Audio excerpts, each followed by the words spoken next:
ഇപ്പോഴത്തെ കണക്കുകൾ വെച്ച് നോക്കുമ്പോഴും അതുപോലെ തന്നെ നമ്മുടെ ലക്ഷ്യം എന്ന് പറഞ്ഞാൽ ശരിക്കും സുസ്ഥിര വികസന ലക്ഷ്യപ്രകാരം 2030 ഭൂലോകത്തു നിന്ന് തന്നെ HIV നിർമ്മാർജ്ജനം ചെയ്യാന്നുള്ളതാണ്. Global elimination of HIV by 2030 എന്നാണ് പറയുന്നതെങ്കിലും കേരളം നമുക്ക് നമ്മുടെ HIV പ്രിവേലൻസ് 0.06 കൊണ്ട് നമുക്ക് എന്തുകൊണ്ട് നേരത്തെ ചെയ്തുകൂടാ എന്നുള്ള ചിന്തയിൽ 2025 Keralam will be the first state to be zero new HIV infections എന്നുള്ള ക്യാമ്പയിൻ നമ്മൾ 2021 ലോഞ്ച് ചെയ്തു.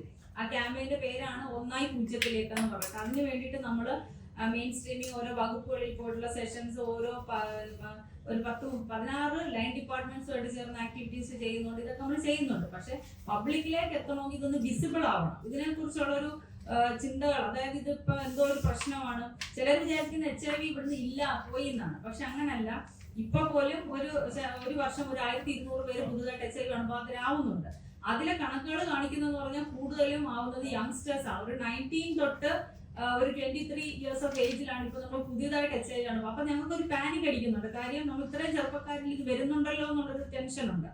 അപ്പൊ അത് വരുന്നത് നമുക്കൊരു അസ്വസ്ഥത. പിന്നെ നമ്മൾ ശരിക്കും പറഞ്ഞാൽ പുതിയ HIV അണുബാധ ആവുന്നത് കുറഞ്ഞു തന്നെ വരുന്നുണ്ട്. നമ്മുടെ ആക്ടിവിറ്റീസും ഉണ്ട്. പക്ഷെ കുറയുന്നതിന്റെ തോത് കുറയുന്നുണ്ട്. അത്രയും ആളുകൾ ഇതൊന്നും കുഴപ്പമില്ല എന്നുള്ള രീതിയിൽ കുറച്ചുകൂടെ ഓപ്പൺ അപ്പ് ആയിട്ടുണ്ട്. ഓപ്പൺ അപ്പ് ആയിക്കോ, എല്ലാവർക്കും അവരുടെ ഇപ്പൊ ലൈംഗികതയാണെങ്കിലും സെക്സ് എഡ്യൂക്കേഷൻ എന്ന് പറഞ്ഞൊന്നും ഇല്ലെങ്കിൽ പോലും നമുക്ക് അവയർനെസ് കൊടുക്കുമ്പോൾ നമുക്കിപ്പോ എല്ലാവർക്കും കൊടുത്തേ പറ്റത്തുള്ളൂ. ആരെയും ഇപ്പൊ മാറ്റി നിർത്താൻ പറ്റുന്നില്ല. ആ ഒരു അവസ്ഥയാണ്. അപ്പം ഏതെങ്കിലും ഒരു ഓപ്പർച്യൂണിറ്റി കിട്ടുമ്പോൾ ജനങ്ങളിലേക്ക് അതൊന്ന് വിസിബിൾ ആക്കുക എന്നുള്ളതാണ് നമ്മുടെ പ്രധാനപ്പെട്ട ലക്ഷ്യം. എല്ലാവരും ഇതിനെക്കുറിച്ച് സംസാരിക്കുക, അവയർനെസ് കൊടുക്കുക എന്നുള്ളതാണ്. എല്ലാവരുടെയും ഒരു സപ്പോർട്ട് ആഗ്രഹിക്കുകയാണ്.